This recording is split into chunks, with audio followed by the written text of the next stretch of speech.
announcements done. Papers have been laid. Questions? Honourable Leader of the Opposition, floor is yours. Thank you, Madam Speaker. Madam Speaker, I've given notice of the following private notice question addressed to Dr. the Honourable Prime Minister, Minister of Defence, Home Affairs and External Communication, Minister of Finance, Minister for Rodrigues and Outer Islands, whether in regard to the recent imposition of 10% tariff on Mauritian export to the United States of America, he will, for the benefit of the House, obtain information as to the impact thereof on the export sector, indicating the measures being taken to mitigate the effects thereof. Thank you, Madam Speaker. Yes, Honourable Prime Minister. Yes, Madam Speaker. It will be recalled that President Trump signed an executive order entitled Regulating Imports with a Reciprocal Tariff to Rectify Trade Practices that Contribute to Large and Persistent Annual United States Goods Trade Service Deficits on the 2nd of April 2025. The executive order imposes a baseline of 10% tariff on all imported goods as from the 5th of April 2025. The United States also intended to impose an individualized, reciprocal higher tariff proportionate to the level of its trade deficit with each country as from the 9th of April 2025. Thus, the reciprocal tariff on Mauritian exports would have been 40%. In this context, a working group has been set up at the level of the Ministry of Foreign Affairs, Regional Integration and International Trade to discuss the possible impact of that policy measure and the way forward for Mauritius. In consultations with the relevant public and private stakeholders, including the Mauritius Chamber of Commerce and Industry, the Mauritius Export Association, and Business Mauritius. On the 7th of April, the Minister of Foreign Affairs had a meeting which included a high-level representatives from various ministries as well as public and private sector institutions with a view to charting the way forward and mitigating the fallouts on our economy. I have also chaired 2 meetings together with the Deputy Prime Minister and relevant ministers and officers. The following course of action was agreed. A, discuss possible avenues with the United States at the bilateral and regional levels. B, work with like-minded groups of countries, including AGWA-eligible countries, as well as African Union Mission in Washington, D.C., with a view to devising a strategy to open up discussions with the United States. C, negotiate a bilateral trade agreement with the United States, which would provide the necessary predictability to our trading relations. You may recall, Madam Speaker, that I made a statement in the National Assembly on the issue. On the 9th of April 2025, President Trump announced that he has authorized a 90-day pause and subsequently only a 10% tariff would apply. I personally wrote a letter to President Trump to engage with the United States at the bilateral level and also to request for the suspension of the imposition of the tariff. In April, in addition, on the 22nd of April 2025, Honorable Ramphal and Honorable Mia jointly wrote to the United States Trade Representative proposing a bilateral agreement with a view to forging a stronger and more balanced relationship between the United States and Mauritius. The USTR has responded positively on the 29th of April 2025, and meetings will be held shortly between Mauritius and the United States. I would like to inform the House that a high-level delegation to be led by the Minister of Foreign Affairs will participate in the forthcoming 2025 United States-Africa Business Summit, which is organized by the Corporate Council of Africa on the 22nd to the 25th of June in Angola. Madam Speaker, tariffs have been dominating the headlines as the new U.S. administration drives sharp trade policy changes. Tariff will likely impact economic growth, inflation, trade dynamics, and financial stability. These abrupt policy changes have affected equity, bond, and currency markets. They have also led to heightened uncertainty, elevated volatility, and severe lack of predictability. It makes policymaking very, very challenging. The IMF, in its April 2025 World Economic Outlook, has lowered its forecast for global growth by 0.5 percentage point, citing the ongoing trade tensions and the impact on both advanced and emerging countries. The OECD, in its March 2025 Interim Economic Outlook, forecast global growth slowing to 3.1% this year compared to an estimated growth of 3.3% in December of 2024, and amid important divergence across economies and regions. Risks to the global growth outlook are tilted to the downside. Accordingly, the IMF escalating trade tensions fueled by tariff announcement and subsequent countermeasures have significantly increased trade and policy uncertainty. This environment of unpredictability and rising protectionism is expected to hinder both short-term and long-term growth prospects. Furthermore, tighter global financial conditions, if inflation persists or if it regains an upward momentum, and heightened economic uncertainty would certainly increase financial stability risk. The potential for further asset price corrections, strains impacting non-bank financial institutions, and turbulence in sovereign bond markets add to these downside pressures, particularly for emerging market economies facing higher financing costs. Tariffs, which are taxes paid by importers, will likely lead to inflation. Before tariff imposition, global inflation was on a downtrend, although still above central banks' targets in some advanced countries. However, with tariffs, progress on disinflation may stall or even reverse course as high import prices and supply chain disruptions may lead to higher domestic prices. In the event that inflationary pressures directly emanating from the imposition of tariffs offset the disinflationary effects of lower output growth and potential trade diversion by China, policymakers could be faced with the challenges of stagflation, that is, a combination of slowing economic growth and higher inflation. For now, the uncertainty linked to tariffs appear to bear higher risks to the growth rather than to the inflation outlook. According to the IMF, global inflation is projected to average 4.3% in 2025, slightly therefore higher compared to the January 2025 forecast. Policy responses to tariffs will vary from country to country, depending on their specific circumstances, and there is no one size that fits all. In consultation with all stakeholders, we have conducted a scenario-based assessment of the impact of U.S. tariffs on economic growth, inflation, trade dynamics, and financial stability. The assumptions are as follows. 1, tariff raises import prices initially. 2, tariff could lead to negative trade and output effect globally with knock-on effects on Mauritius. 3, monetary policy will vary from country to country. UK and the EU lowering interest rates with the US holding rates in the short term. 4, commodity prices may fall with decrease in demand, especially for food items and petroleum products. 5, what will happen to the US exchange rate against other currencies, in our case, the euro and the pound sterling. With global supply chains facing potential headwinds, our major trading partners taking a hit, our export sector may face challenges during 2025 through lower demand for goods and services.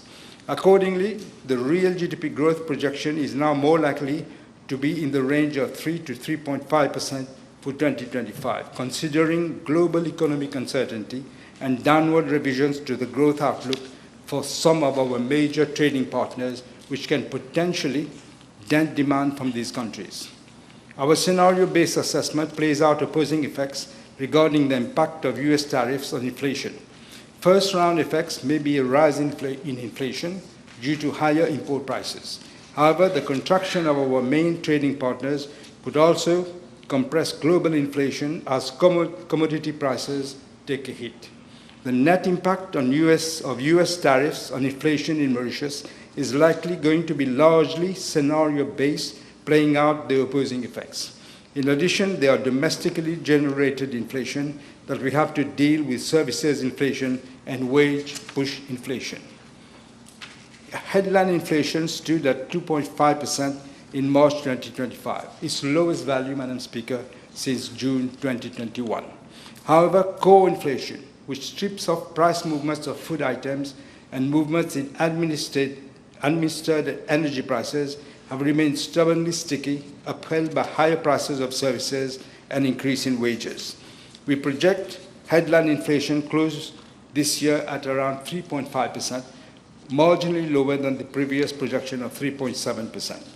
However, our scenario-based assessment shows that risks remain tilted on the upside as trading partner inflation rates could increase due to the imposition of tariffs and the fragmentation of global supply chains, which could raise global commodity prices, again pushing up import prices. Furthermore, the stickiness in services inflation due to higher nominal wages could tilt the risk to the inflation outlook further to the upside. We do not forecast any threat to financial stability. Madam Speaker, we are comforted that on the 12th of May, the United States and China, the two largest economies in the world, are de-escalating the tariff and trade tensions, including a 19-day suspension with a significant rollback of tariffs and non-tariff barriers at both nations engage in negotiations to ease tension and foster for a more cooperative economic and trade relationship. The financial market has reacted very positively to this new development, with significant gains in stock prices across the United States, Europe, and Asia, signaling an investor optimism about the potential for better trade and economic relationship within the two, positive knock-on effects on the global economy. Madam Speaker, as announced in the government program, we are coming up with a new economic model that will transform our economy to build resilience to external shocks through diversification and economic reforms. These include: 1, diversification of trade to build resilience and mitigating risk; 2, regional integration with African countries by accelerating cross-border trade and investment; 3, transforming our economy to better withstand external shocks through economic reforms that will unlock new opportunities; 4, invest in food security and energy self-reliance with clean energy. Also embrace technology and innovation to add more economic clusters, top our economic base. And finally, raise productivity and efficiency and export. Thank you, Prime Minister. Your supplementary, you have supplementary question? Thank you, Madam Speaker, and I thank the Honourable Prime Minister for his reply. Madam Speaker, time is of the essence, and although the US and China are trying to ease the situation now, there will be difficult times ahead. May I ask the Honourable Prime Minister whether he will inform the House where matters stand with regard to negotiations concerning the reauthorization of the AGWA following the visit of the Committee of Ways and Means of the United States Congress last year? Can we have some information on that? There is no change in the AGWA at the moment. We're still at the same point. Now, can the Honourable Prime Minister inform the House whether there has been any meetings or negotiations between the Mauritian government and the US authorities concerning imposition of that 10% tariff on our export to the US? Yes, Prime Minister. No, this is what I said in my answer, Madam Speaker. If you remember, I said there's going to be, we have agreed for bilateral talks, and this is meant to be in April or in June at some point. Okay. I put that question because my next question is related to that, Madam Speaker. The Honourable Prime Minister some time back had stated that he would talk directly to the US President regarding this situation. Will he inform the House whether he has already spoken to President Trump and the outcome thereof? whether there has been any phone conversation? As I said, Madam Speaker, I wrote to President Trump on the 10th of April, I think, yes, 10th of April of this year, particularly on this question of tariff. This is what we propose. We'll have to wait to see when we get the appointment. Can I ask the Honorable Prime Minister whether he will inform the House how the imposition of this new tariff on trade will influence, whether this has already been discussed at the level of government, how this will influence the negotiations for the reauthorization of AGOA? No, this is something that we will discuss. Obviously, it was 40%, and then it was reduced to 10%. Now we have to wait for the bilateral talks, and also what I think there was a working group that looked at all this, and there is going to be meetings with the United States Trade Department. The Honorable Prime Minister, in his reply, stated that a meeting was held between government officials. That is where he chaired the meeting, I understand, and the Deputy Prime Minister was present. May I ask him whether he has already himself met with the representative of the private sector to discuss the mitigating strategies to better manage the increase in tariff? Whether this meeting has been held? The Minister for Industry and the Foreign Minister have done so. We have to look at what are the propositions on the table first. I'm not going to jump and say, oh, this is going to happen, and therefore we will do this. We'll have to wait for the bilateral negotiations. Are you happy? Yes. Because it keeps moving, as you know. Yeah, of course, It keeps Madam. moving every day, more or less. Yes. The Honourable Prime Minister made reference to the possibility of a drop in revenue for foreign exchange. Can he inform the House whether we have an estimate of the impending drop? We have looked at all the various scenarios, Madam Speaker, but as I said, we want to, I think I said earlier that the US TR has responded positively to the demand for meetings on the 29th of April of this year, and these meetings will be held shortly between Mauritius and the United States. I would rather wait to see what are the propositions on the table, what are the things that we can mitigate, and then we will move forward. Sure. Yes. In terms of employment, can I ask the Honourable Prime Minister whether he can inform the House whether any study with regard to the increase in tariff, whether any study has been carried out to assess the impact on employment, the employment sector in the country, whether there will be loss of jobs? As I said, yeah, of course, we have to look at all the scenarios. But as I said, we're not going to panic and say this is going to happen and this. We'll have to wait for the bilateral talks and also the talks with the USTR, which, as I said, they responded positively to our demand, and the meetings will be held shortly. Yes.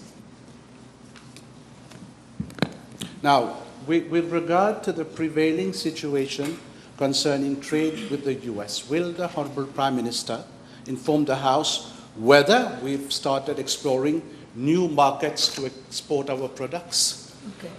That's a different question. It's a different question, but I can tell them that, you know, the only sector which is really at risk is textile and apparel. This is what is really at risk. Now, in case we know this is going to happen, in case the different sectors are impacted, they're already being impacted now, Madam Speaker. If there is a further increase, is government envisaging to support the sectors affected in their ongoing operations, Madam Speaker? I would rather wait, Madam Speaker, to see what are the outcome of the discussions before I start jumping the gun and saying this is going to happen, this is going to happen. Let him have the floor. Now, Madam Speaker, we know that 10% increase in tariff is detrimental to our economy. Can I ask government, and I urge government, to consider to urgently negotiate with the US authorities for a zero tariff, Madam Speaker, because 90 days will be over. Honourable Leader of the Opposition, I think 3 times the Prime Minister has said that the meeting is going to be in June, if I am not mistaken.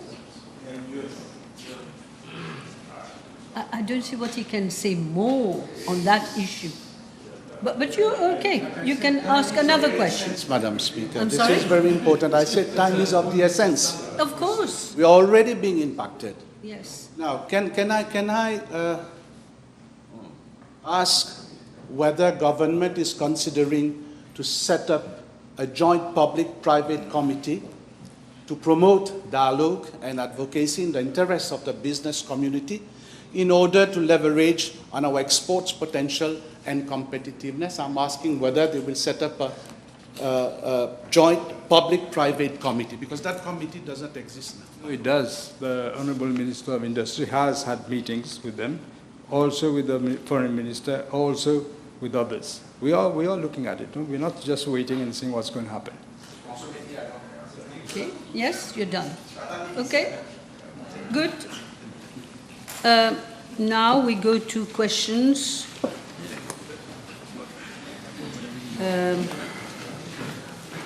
Addressed to the Honourable Prime Minister. Honourable members, the table has been advised that PQ B466 will be replied by the Honourable Minister of Agro-Industry, Food Security, Blue Economy and Fisheries in due course, of course, Minister. Perhaps at the end of PQ, if we can reach there. Honourable Second Member for Rivière-des-Anguilles-Souillac, yes? Thank you, Madam. Question B462, please. Madam Speaker, as regards to Part A of the question, I'm informed by the Bank of Mauritius that the Mauritius Investment Corporation Limited has acquired from Omnicane 3 plots of land for a total of 172 acres in constituency number 13, Rivière-des-Anguilles-Souillac, which was the constituency of the previous Minister of Finance.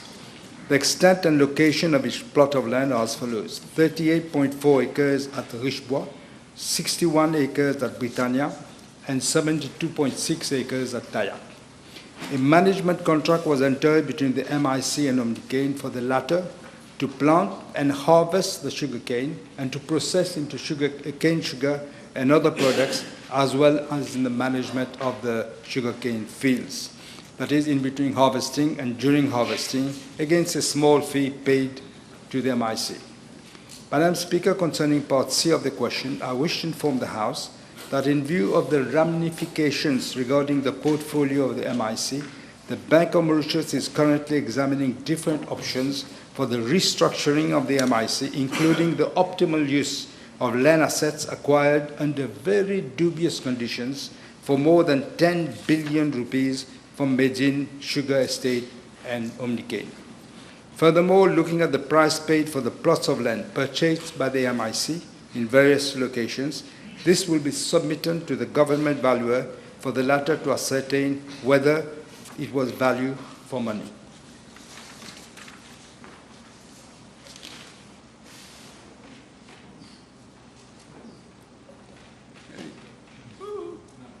Yes, Mr. Chairman. Thank you, Too Madam. many things happening at the same time. Please. Étant un vrai démocrate, I know that the Honourable Prime Minister will inform the House about the information containing in the management contract, whether it has been done in such a way that it favors the MIC or it is one-sided, favoring only the companies. Thank you. Yes, We'll Honourable certainly Prime Minister. look into that, including the valuation of the plots of lands. Yes, Honourable Second Member for Grand Bay Poudre d'Or. Mr. Bichan? No? I'm sorry. Honourable Third Member for Port Louis North and Mont-Ailon, Mr. Kazan. Speaker, PQB 463, please. Madam Speaker, I'm informed that there have been several verbal and written complaints regarding the deplorable state of the Terre Rouge Civil Status Sub-Office situated at Le Hocher.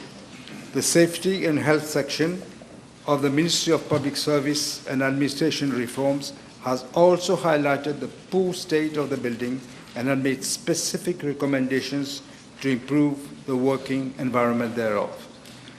The honourable member himself made a surprise visit, I believe, and he saw for himself. The Civil Status Division had on several occasions requested the lessor to undertake the necessary renovations. Unfortunately, no action was taken by the lessor. Consequently, 2 tender exercises were launched by the Civil Status Division in 2018 and 2021 respectively to identify alternate premises that comply with safety and health standards and are strategically located near key facilities such as the police station, post office, bus stop, etc., to ensure accessibility to the public. However, both exercises were unsuccessful. Subsequently, the Civil Status Division has conducted several site visits in the region to identify a suitable location for the sub-office. An office space located within the Terre Rouge Village Council multipurpose complex has now been found to be suitable for that purpose. An agreement has been reached with the Pamplemousses District Council for the allocation of the office space, and the council is now renovating the building. It is expected that the sub-office will be able to move to the new premises by August of this year. Yes, you're happy? Yes, Honourable Second Member for Rivière des Anguilles and Suyac again. Merci. Question B464, s'il vous plaît. Madam Speaker, I'm informed by the Financial Crimes Commission that Mr. Navin Bikari, former Director General of the Independent Commission Against Corruption, proceeded to London on 3 occasions in connection with the hearing of the Privy Council for the Medpoint case. In 2018, Mr. Bikari proceeded twice to London, and from the 28th of September to 7th of October, and from 21st to 28th of November. As for 2019, he traveled to London from the 12th to the 20th of January. These missions were approved by the board of the then ICAC, which board was chaired by Mr. Bikari himself. In accordance with Section 19(3)(b) of the Repeal Prevention of Corruption Act, he did not recuse himself, I must say. And when the decision on his mission was being discussed and subsequently approved by the board, where he was himself there. This is a blatant case of conflict of interest. What was equally contemptible was his presence at the Privy Council, despite the fact that the Privy Council, through correspondence dated 13th of December 2018, Lord Kerr directed that ICAC's application to make oral submission be refused. He wasn't given permission. In spite of that, he proceeded on mission to London, accompanied by Mr. Rupchan, acting chief legal advisor, and Mr. Sohan, attorney at law. Madam Speaker, what should also be recalled is that Mr. Navin Bikari changed his original stand, which was in favor of prosecution in the Medpoint case. He changed his opinion a few days before the sitting of the Privy Council. The total cost, Madam Speaker, of the missions undertaken by Mr. Bikari, Mr. Rupchan and Mr. Sohan for the hearing of the Privy Council in connection with the Medpoint case amounted to 1,373,990 rupees and 2 cents for a mission that the Privy Council said they would not be able to do oral submissions. Okay. Now it's Honourable Second Member for Grand-Bay Poudre d'Or. Thank you, Madam Speaker. B465. Madam Speaker, I thank the Honourable Member for asking the question.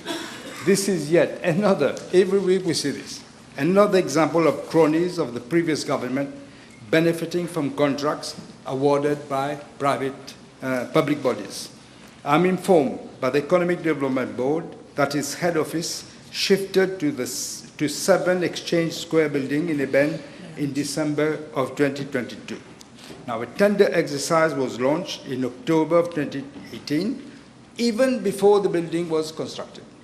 The tender exercise was started, as if they knew the building would be there.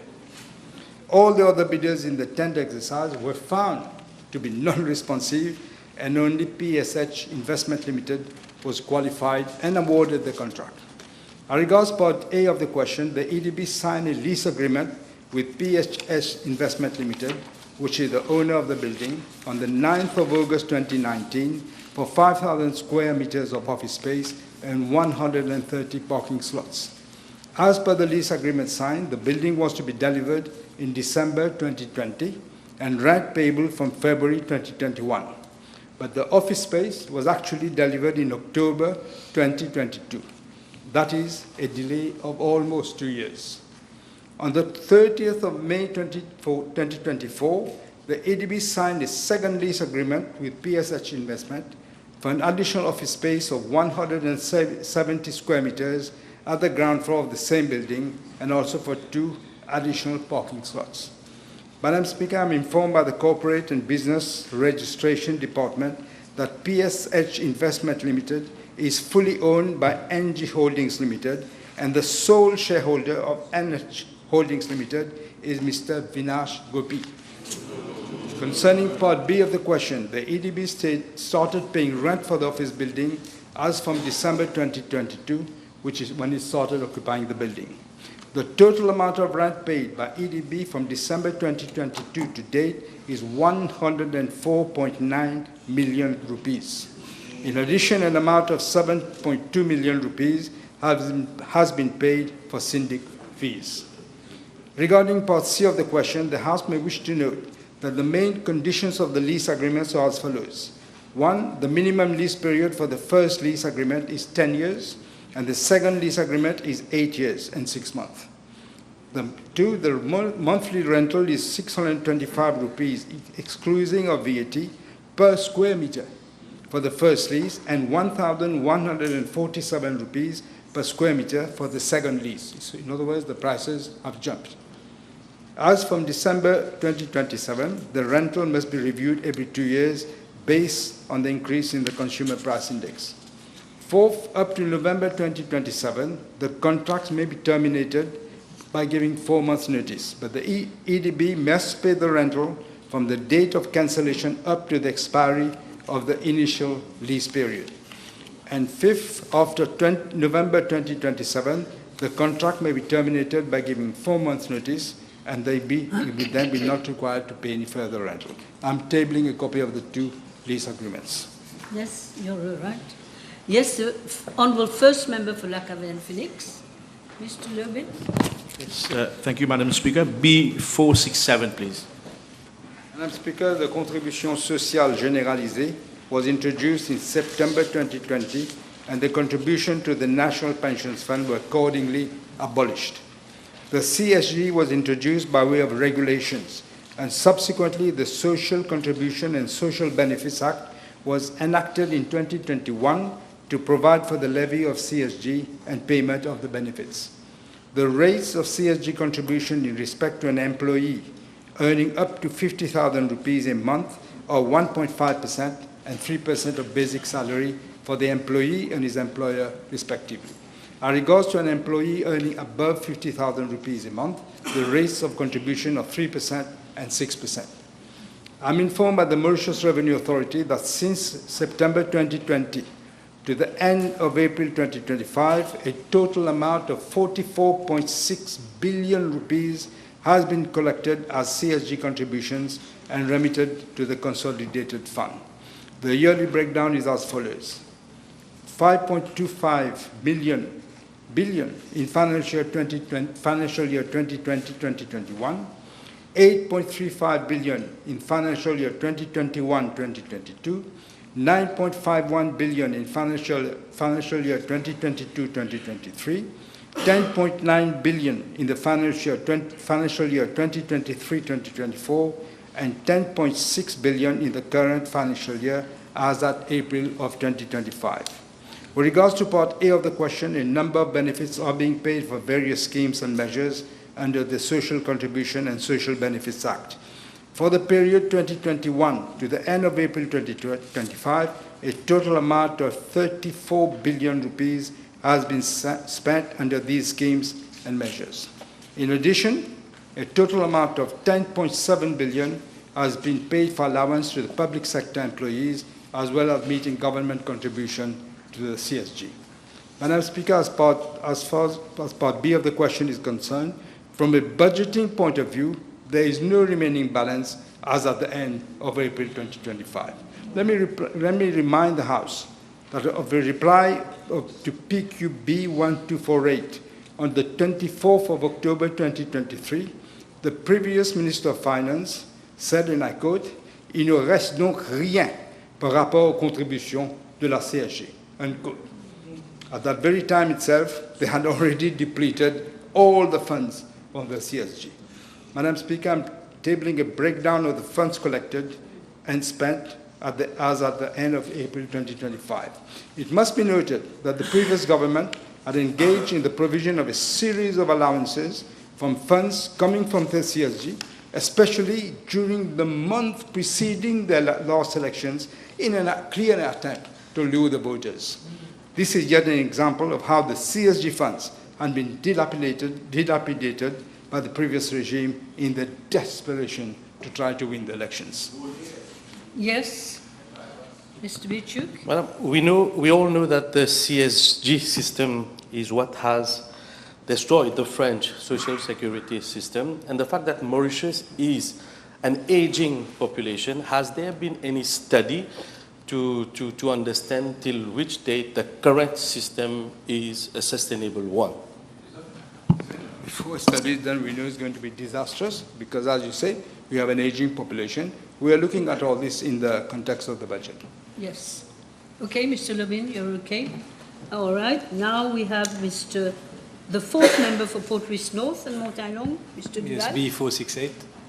I'm informed by the Commissioner of Police that the Safe City project came into operation on the 19th of August 2019 and is operating under the provisions of the Data Protection Act, which is in line with the European Union General Data Protection Regulation requirements. Prior to the implementation of the Safe City project, a certificate was issued under Section 44(4) of the Data Protection Act, exempting the Mauritius Police Force from the application of certain sections of the Data Protection Act in the interest of the national and public security. These sections pertain, among others, to the collection, access, and communication of personal data. On the 10th of November 2020, the Mauritius Police Force has been registered as the data controller by the Data Protection Act, by the Data Protection Office. On August 2023, the registration certificate has been renewed up to July 2026. Yes? Yes, thank you, Madam Speaker.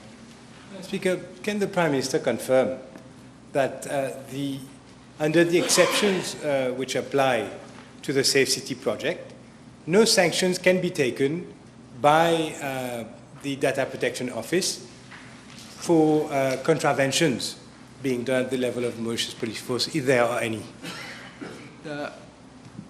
Madam Speaker, the right of privacy is guaranteed by our Constitution. This is not an absolute right, but the same article also provides for exceptions in the interest of public safety and security. So the Constitution already gives the right of privacy, which is guaranteed. No, if I may, I think the question was that the commissioner, the data commissioner, could not prosecute. Is that your question? That was the question, that the data protection commissioner cannot prosecute. I would... If I may have another question. Okay, go with another question. Madam Speaker, the Prime Minister will agree that the risks of having a project like the Safe City operating in a legal vacuum, there are huge risks with regards to personal safeguard of personal data and risk of abuses.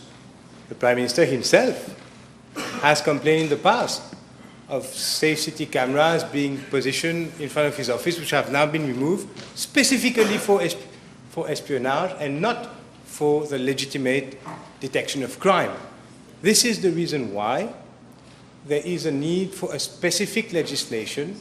No, question. Rephrase it. Will the Prime Minister agree that there is a need for a specific legislation which provides for accountability and for sanctions and prosecution of offenders of the controllers and those users And we have seen in the past how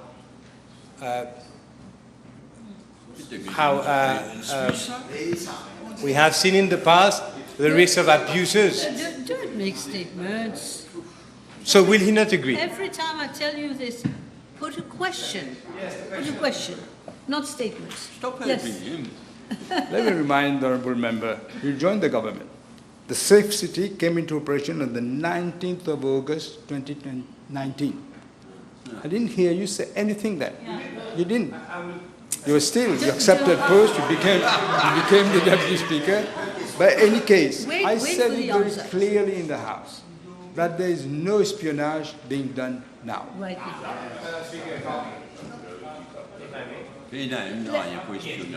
Okay, your last supplementary question, but question, not statement.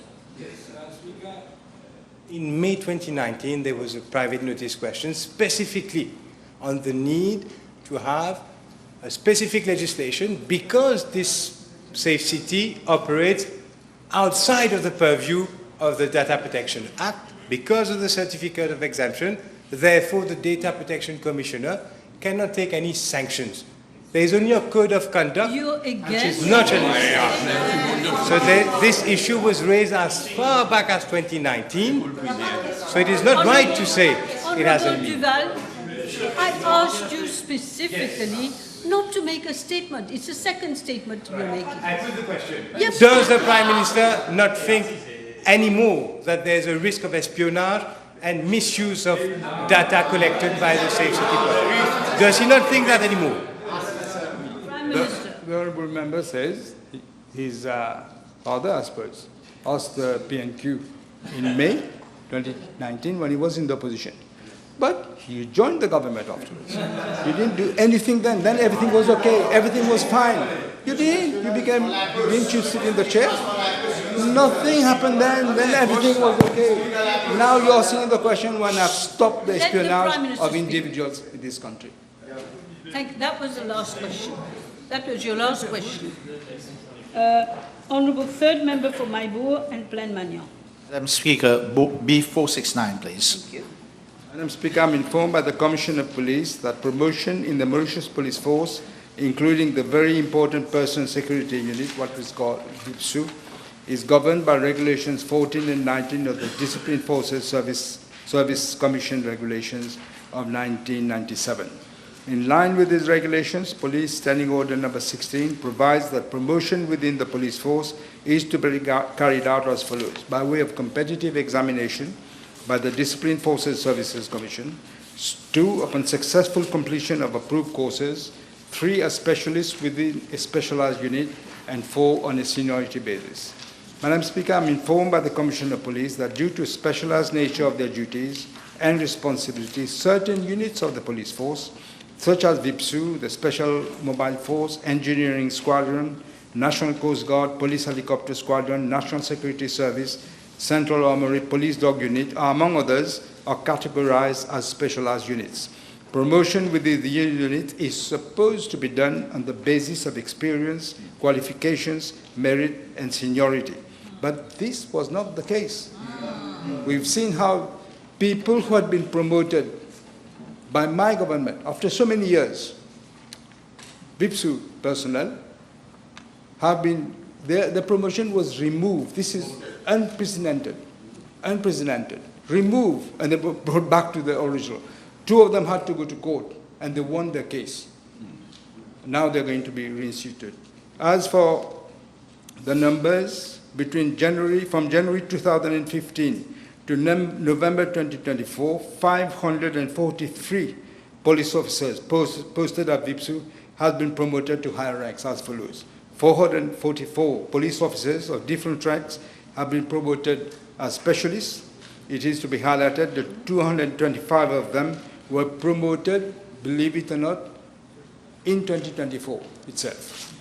11 police constables have been promoted to the rank of police sergeant after having successfully passed the competitive examination, and 22 police corporals and 66 police constables reckoning at least 20 years service in the police force promoted to the rank of police sergeant. But as I said, Madam Speaker, all this was done as if they chose This one will be promoted, this one will be degraded. This is how it was done. Yes. Once more, Honourable Second Member for Rivière des Anguilles, Souillac. Question B 470, s'il vous plaît. Madam Speaker, I'm informed by the officer in charge of Airport Holdings Limited that for the period of January 2023 to December 2024, 810 persons have been recruited at different positions. 810. And 754 of them have been recruited through advertising, and the remaining 53 just by headhunting. In other words, you come, you don't come. I'm tabling the information requested by the Honourable Member. Madam Speaker, I want to bring to the attention of the House that when we look at the recruitment level at the Mauritius duty-free paradise, 115 people were recruited, believe it or not, on the 2nd of September 2024. Only, in other words, a few weeks prior to the dissolution of Parliament. In this specific case, those recruited were on probation for a period of only 6 months, which is again unusual, whereas the collective agreement between the union and the management stipulates that new integrated posts should be for a period of 1 year, not 6 months. This is yet another example, Madam Speaker, of malpractice under the previous government, as if institutions where they could do anything, forget the regulations, forget everything, they could just do anything because the country belonged to them. Yes, Mr. Jamal. Thank you. Can the Honourable Prime Minister provide information as to whether these who have been recruited lately, will they be left unpunished, or will we take actions against them? All this is being looked at. Happy? Yes. Now I have Mr. Rukni, third member for Pamplemousses. Madam Speaker, question B471. Thank you. Madam Speaker, with regard to part A of the question, I'm informed by the Managing Director of the Cargo Handling Corporation Limited that presently there are 5 Cape cranes at the Mauritius Container Terminal, and they are now fully operational. They were not before, they are now. With regard to part B of the question, I'm also informed that at the Cape, the Mauritius Container Terminal, which is operated by the Cargo Handling Corporation Limited, is 800 meters long, and as such, 2 large container vessels of a capacity of 16,000 20-foot equivalent units, or a combination of 3 container feeder vessels, can be accommodated at any one time. The multi-purpose terminal, on the other hand, has 4 quays to handle inter-island cargo, pure car carriers, livestock carriers, bulk coal, maize, soya bean meal vessels, as well as container vessels, as and when required. Each of them can accommodate 1 cargo vessel at a time. Madam Speaker, modernization and transformation of the portless harbour into an efficient port is a priority of this government. To that effect, in line with the government programme of 2025-2029, government recognises that a modern and efficient seaport will be of critical importance to boost the competitiveness of our economy as a destination for foreign investment. There will therefore be a total revamping of the port and other infrastructure to support maritime economic activities. At the heart of this transformation is effective management. To that end, a new managing director of the Cargo Handling Corporation was appointed on the 12th of December 2024, and since then the port situation has witnessed substantial improvement. The level of absenteeism has dropped from 30% to 10%, and daily sick leaves from 120 to just 10, which means the management is doing the job properly. There is discipline. There is no ship waiting time, which was previously 6 days, thus ensuring quicker turnaround now. Weekly container moves have increased from 7,500 to 11,000. Bulk vessels are now being serviced within 3.5 to 4.5 days as compared to 6 to 7 days. As a testament to this progress, the Mediterranean Shipping Company has launched in March of this year a direct Beira-Mozambique route.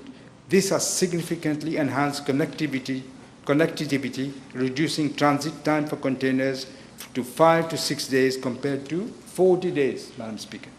As regards Part C of the question, I'm informed that measures are being taken by both the Mauritius Ports Authority and the Cargo Handling Corporation to enhance efficiency and competitiveness of the port. These include the implementation of a business plan of the Cargo Handling Corporation, which has been approved by its board on the 2nd of May of this year. This plan aims to modernize operations, extend capacity, and strengthen competitiveness of the Cargo Handling Corporation Limited. To that effect, the Cargo Handling Corporation is planning to invest over the next 5 years an amount of 5.3 billion rupees in the acquisition of state-of-the-art equipment, implementation of green initiatives, capacity building, and digitalization of operation. As an interim measure, procedures have been initiated by Cargo Handling Corporation for the leasing of 2 mobile harbor cranes to address the demand of additional transshipment volumes from shipping lines. In addition, as recommended in the Port Master Plan, the Mauritius Ports Authority will proceed with the expansion of the container yard of the Mauritius Container Terminal of an area of about 5 hectares. This project will increase the storage capacity of the terminal and will thus improve operational efficiency. I've only got 1 minute left. Are you okay?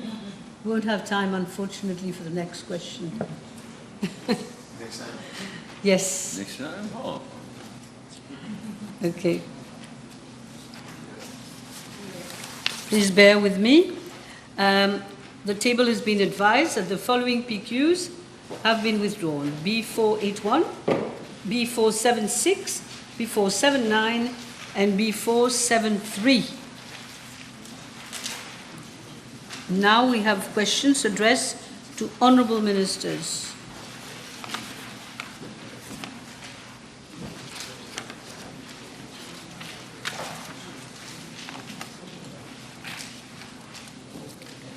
The Honourable Second Member for Grand Bay Poudre d'Or, Mr. Bijan. Thank you, Madam Speaker. B482.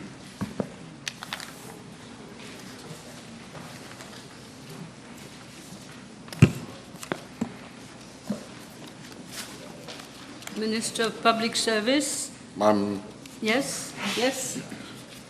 Madam Speaker, may I please first and foremost thank the Honourable Member for his question.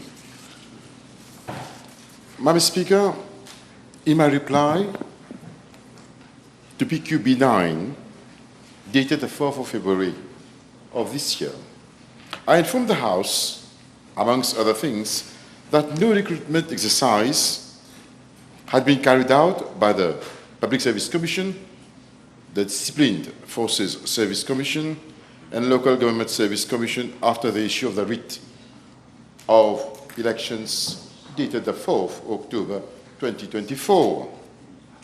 The more so, Madam Speaker, the Public Service Commission had, on the 8th of October 2024, issued 2 circulars notifying responsible officers of all ministries to stay action on appointment to be made under delegated powers and on issue of public advertisement for filling of vacancies until further notice. On the same date, i.e. the 8th of October 2024, a circular was also issued by the Secretary of the Cabinet of the time and Head of Civil Service, drawing attention of the supervising officers of ministries and departments to the Code of Conduct which had been elaborated by the ESC, Electoral Supervisory Commission, for the 2024 National Assembly elections. Supervising officers were accordingly also advised to stand guided by the provision of the Code of Ethics for public officers. Madam Speaker, I had then also informed the House that following the appointment exercises carried out from July to September 2024, 281 officers had joined the public sector after the issue of writ of elections, and drew attention to the fact that such a situation occurred in a matter of days prior to 4th of October and beyond 4th of October 2024. It is to be noted, Madam Speaker, that PQ9 concerned only recruitment in the public sector whereas today's PQ of the honourable member is also addressing the issue of promotion. I am informed that letters of offer of appointment and promotion were issued during the election period as follows, Madam Speaker. Firstly, on the date of writ of elections, i.e. 4th of October, 63 cases. After the date of issue of writ of elections, 181 cases, including 173 cases of promotion in the police department approved by the DFSC since 23rd of September 2024. Madam Speaker, in line with circulars from the PSC and the Secretary of the Cabinet of the Civil Service, head of the Civil Service, action should have been stayed regarding the issue of offers of appointment and or promotion until further notice. In view of the complexity of the matter and the wide-ranging implications, further consultations need to be held with relevant parties concerned and advice is awaited on this issue from the Office of the Attorney General personally before a final decision is taken on this matter. I thank you, Madam Speaker. Thank you. Yes. The Honourable Third Member for Port-Louis North and Montaillon, Mr. Kazan. Madam Speaker, PQB 483, please. Madam Speaker, I'm informed by the Road Development Authority that in the context of the construction of the Terre Rouge Verdun Trianon Link Road in December 2013, an existing access road linking the village of Boulingrin to Long Mountain was cut off as it was crossing the alignment of the Terre Rouge Verdun Link Road. Under the circumstances, with a view to maintaining an access, the underpass or tunnel at Boulingrin was constructed to cater for passage of local agricultural workers and landowners. I'm further informed that in view of the topography of the site where the underpass is located and due to mud from passing heavy vehicles, there is recurrent water and mud accumulation thereat. Regular maintenance works such as cleaning of drains, vegetation control are accordingly carried out by the RDA whenever the need arises.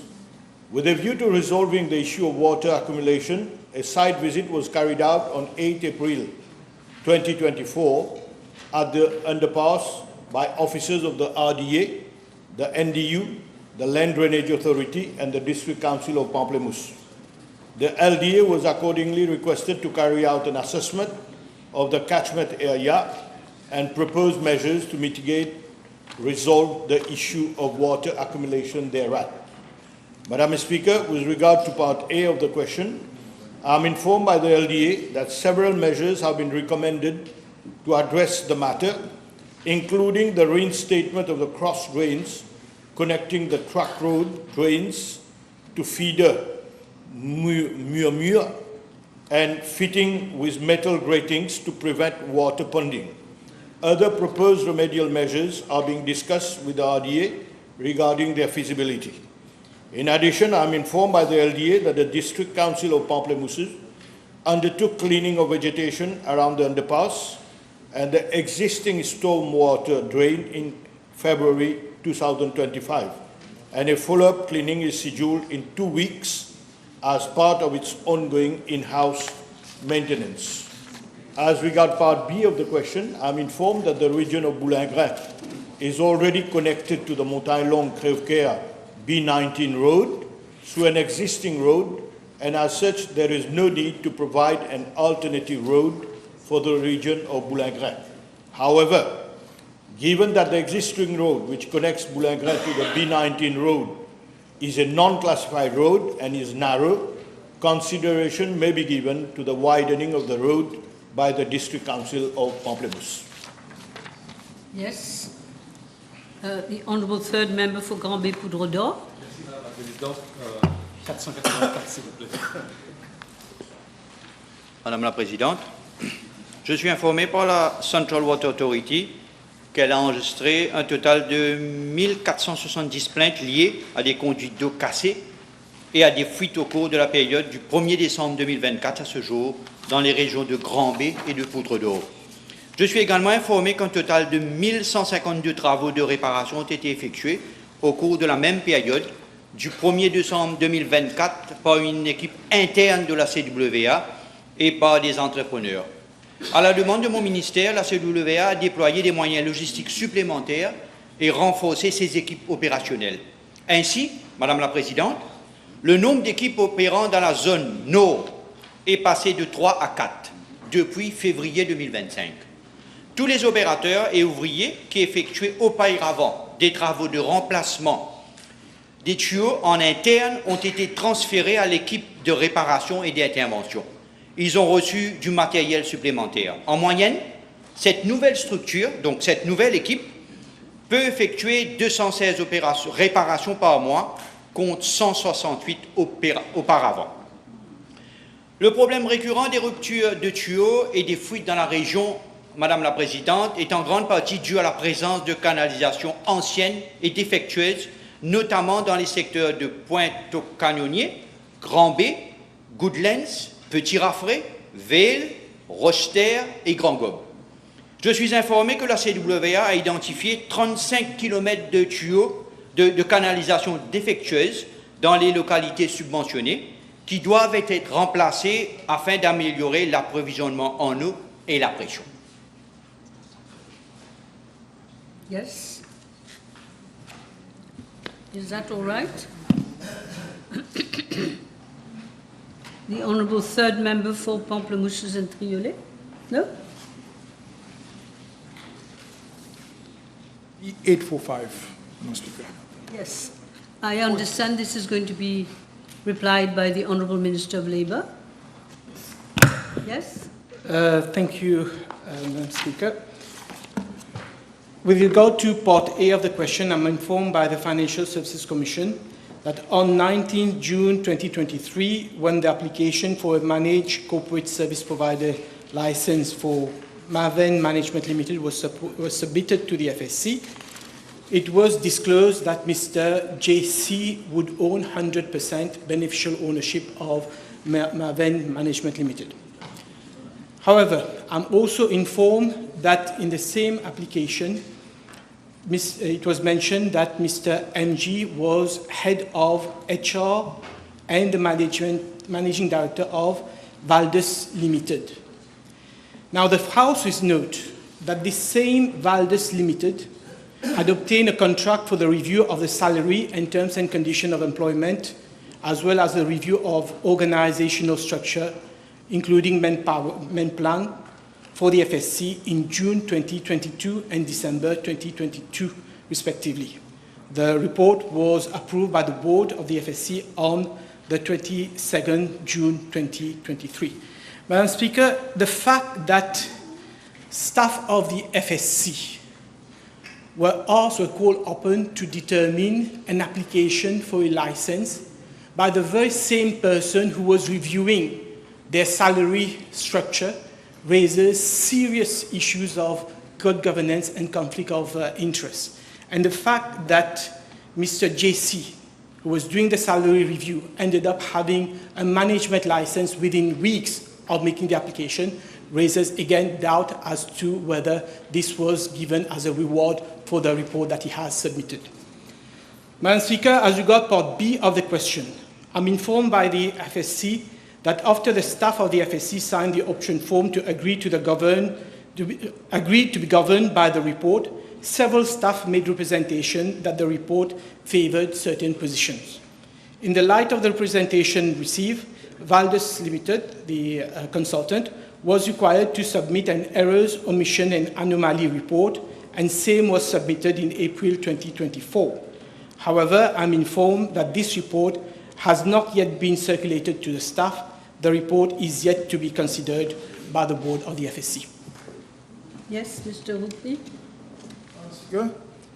Can the Honourable Minister inform the House whether a former employee of Valdus Limited was recruited on contract by the Commission just a few months before the review exercise, and the status of the same person was changed to a permanent position just a few weeks before general election started. Madam Speaker, according to the information communicated to me by the FSC, indeed, there is one Mr. K.G., who was an employee, a part-time employee of Valdus, the consultant. He was recruited by the FSC a few weeks before the contract was awarded to Valdus, again raising doubt about the independence of Valdus. Yes?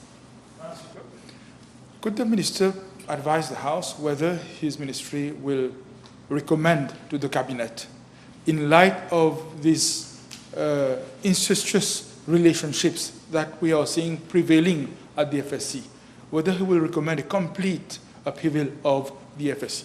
Are you in a position? The Honourable Member will know that I'm not the substantive Minister, but I'll convey the message to the substantive Minister. Thank you, Minister. Okay, he will convey. All right, now we have the Honourable Second Member for Savannah Black River, Mr. Jagannath. Yes? Madam Speaker, please. B486. I thank my honourable friend.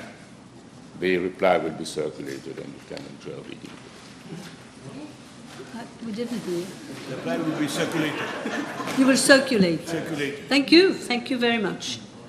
Now, therefore, I have the Honourable Second Member for Rodrigue, Mr. François. Thank you. B487. At long last. Madam Speaker, I'm informed by the National Development Unit that the bids for the projects drain works at 80 dans Tariff, raising of ford at Bay Topaz, and box culvert upstream and raising of ford at Pistache in Rodrigue were invited on 3rd March 2025 with a closing date of 16 April 2025. The 3 drain projects, estimated to cost around 174 million rupees, are currently at evaluation stage at the level of the Central Procurement Board. I am further informed that works are expected to start during the next financial year. Yes.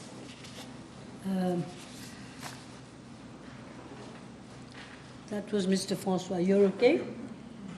The Honourable Second Member for Savannah Black River, Mr. Jagannath. Madam Speaker, again, B488.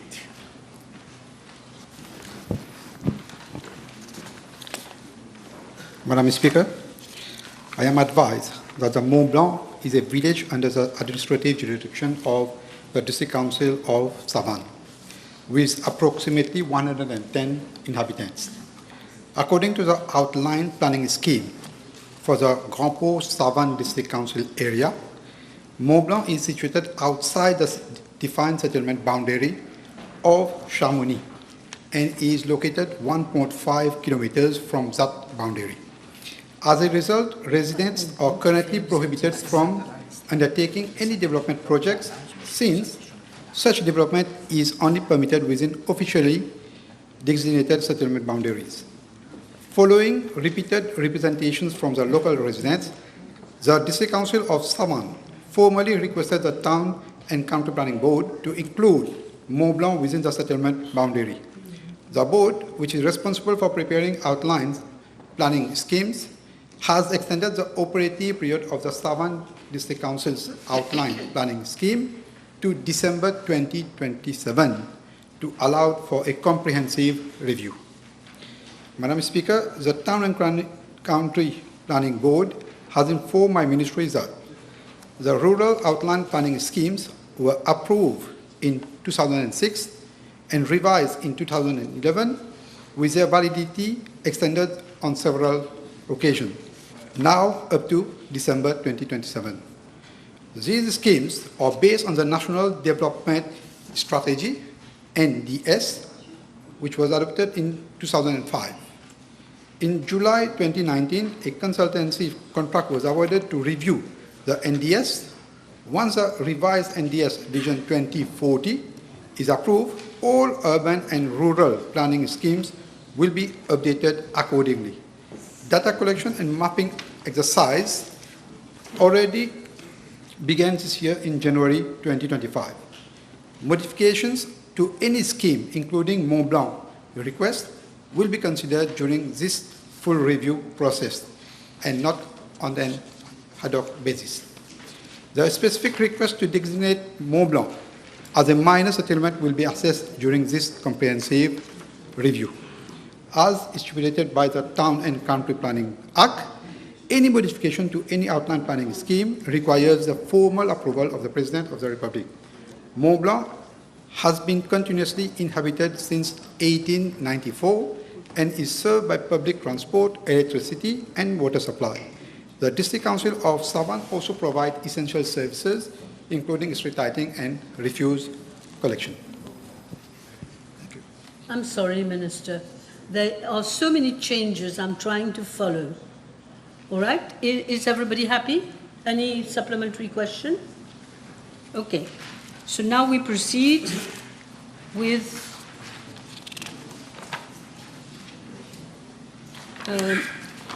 Mr. Venkatasamy, third member, and this will be replied by Honourable Minister of Local Government. Is that right? Thank you, Madam Speaker. B489, please. Yes.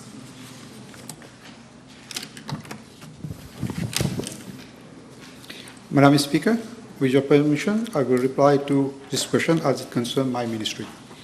As regard to part A of the question, I am informed that the Saint-Martin Dam Leisure Park project at Kochimitié was approved during the financial year 2017-2018. The proposed development is spread over 12 acres plot of land. Is indeed a good initiative for the region. However, this implementation has been marked by poor planning, doubtful procurement practices, and a fragmented execution strategy under the previous administrations. Instead of adopting a streamlined and transparent design and build model, which would have allowed for better coordination, faster delivery, and improved cost control, the former administration chose to split the project into multiple components. These were allocated to various contractors through a patchwork of procurement method, including request for sale quotations, restricted bidding, direct procurement, and open advertised bidding. This fragmented approach was project management more difficult and raised serious concern about favorism and lack of transparency. The scope of work, as submitted by the District Council of Mocha, includes the following components: a 2,000 square feet reception building with toilet block, cloakroom, and cafeteria, a 17,000 square feet multipurpose hall with reception area, dining space, kitchen facilities, and separate hall for conferences and other events, 3 natural ponds surrounded by concrete walkways, 1 acres esplanade with children's corner and graded sitting area, a 750-meter health track, an outdoor gym, an endemic garden with walkways, 3 bridges, a road network, and 2 parking spaces with capacity for approximately 250 vehicles. Madam Speaker, with regard to part B of the question on cost overrun and delays, the project was initially estimated at 45 million rupees. However, the cost has now escalated to 77.5 million rupees. Additionally, the District Council of Mocha has indicated a need for a further of 8.5 million rupees to complete the road surfacing within the park. This considerable cost overrun and the lengthy delay, and despite the project having started eight years ago, are largely due to the repeated modification and the inclusion of new components by the previous administration. These additions were not part of the original approved scope of work and had led to unnecessary expenditure and delayed the completion of the project. Such practices are evidence of inadequate planning and poor project oversight by the previous government, resulting in the misuse of public funds and significant delays in providing essential community infrastructure. To address this situation, I have instructed the District Council of Mocha to ensure that the project is fully completed not later than 15 August 2025. In regard to part C of the question concerning the appointment of a quantity surveyor, I wish to inform the House that the District Council of Mocha did not appoint one for this project. Instead, the Public Infrastructure Department of the Council has been responsible for both the design and supervision of works. Madam Speaker, I wish to reassure the Honourable Third Member of Kashmir and Mocha that the Saint-Martin Dam Leisure Park will be completed by the revised deadline, that is 15 August 2025. My ministry is closely monitoring the final phase of implementation to ensure the project delivered without any further delays. Thank you. It's okay. Yes, honourable members, I should have informed you that PQB 525 will also be replied by the Honourable Minister of Local Government later. All right? Now we will carry on with Honourable First Member for Port Louis North. B490, thank you. Madam Speaker, on 6 February 2025, I was informed by the Le Morne Heritage Trust Fund, a parastatal body under the aegis of my ministry, of two highly disturbing incidents. First, the circulation of a video showing an individual dancing a Mauritian song containing foul and offensive language on the grounds of the Troucheny Open Air Museum, located at the foot of Le Morne Brabant Mountain, a World Heritage Cultural Landscape Site.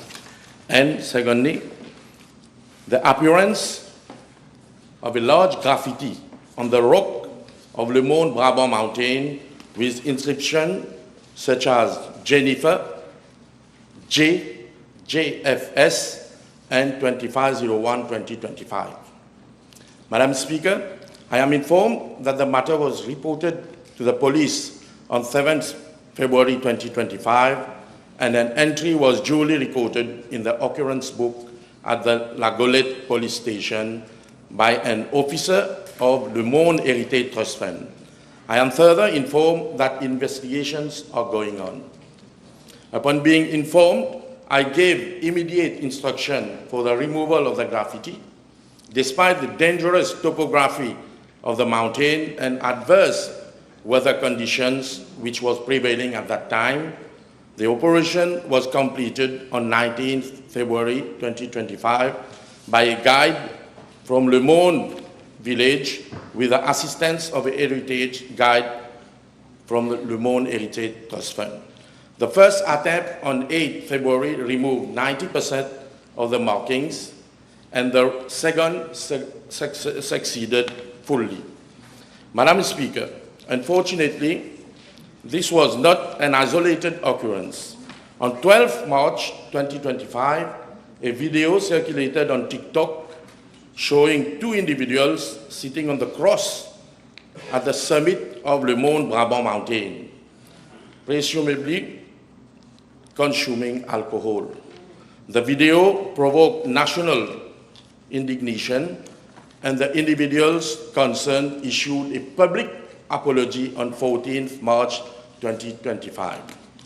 Madam Speaker, what is of equal concern and regret is the failure of the previous government and the former board of the Le Morne Heritage Trust Fund to have ever established a formal protocol or proactive framework to prevent or swiftly address such acts. After years of relentless effort and advocacy under the administration of the then Honorable Prime Minister, Dr. Navin Chandra Ramgoolam, Le Morne was proudly inscribed as a UNESCO World Heritage Site in 2008. Yet, despite this historic achievement, the regime that came to power in 2014 unfortunately displayed a shocking level of neglect. For nearly a decade, they failed to implement even the most basic protective measures. No signage, no surveillance, no preventive strategy, and not even a contingency plan to address acts of desecration or vandalism. Such negligence reflects a profound disregard for the preservation of one of our nation's most sacred heritage sites.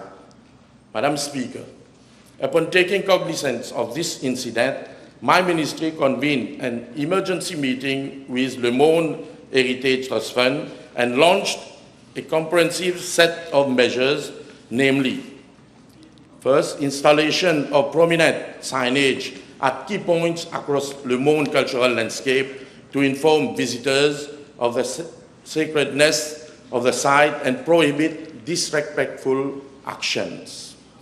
Second, further develop education and awareness among local communities, schools, and tourists to cultivate a sense of reverence and historical consciousness. Third, enhance surveillance and law enforcement cooperation with relevant authorities. Fourth, development of a formal contingency and incident response protocol to be administered by the Le Morne Heritage Trust Fund. Madam Speaker, I am pleased to inform the House that bids for signage panels have already been launched and installation will start shortly. The urgent measures are well underway. Furthermore, unlike my predecessors, I am taking steps to initiate a review of the Le Morne Heritage Trust Fund Act and relevant laws with the assistance of the Attorney General's Office to introduce explicit provisions and appropriate sanctions against desecration, vandalism, or acts causing more moral damage to sacred and heritage sites. Presently, the only applicable legal provision remains Section 17 of the National Heritage Fund Act 2003, which narrowly addresses unlawful damage or defacement. This legal vacuum concerning moral desecration will no longer be tolerated. Madam Speaker, my ministry remains steadfast in its mission to preserve the sanctity and dignity of Le Morne and all other heritage sites across Mauritius. And we shall act with both firmness and foresight, something that regrettably has been missing for far too long. Thank you. Thank you. Okay. We've got 3 minutes left only. Honourable Third Member for Bobassin, Petite Rivière. Before 9-1, please. Madam Speaker, with your permission, in light of the number of advisors attached to my ministry, which include 15 advisor coaches, I'm tabling all the requested information. Thank you. Yes. Merci, Madame la One Présidente. supplementary. Oui, peut-on savoir parmi les conseillers de l'honorable ministre des Sports s'il y en a parmi qui cumulent une deuxième fonction tombant sous un autre organisme de son ministère? Si oui, lequel? Ses responsabilités et bien sûr ses salaires et autres avantages. Are you able to answer Madam that? Speaker, I'm Yes. not aware of what the member is saying. I will check and report to the House. Of course. You can come back with another question once you see the paper tabled. J'espère, Madame la Présidente, que Of j'aurai la réponse. L'espoir fait vivre. Ah non, je ne suis pas un imbécile, hein? Je suis pas un imbécile. Of course. I think we can go for lunch now.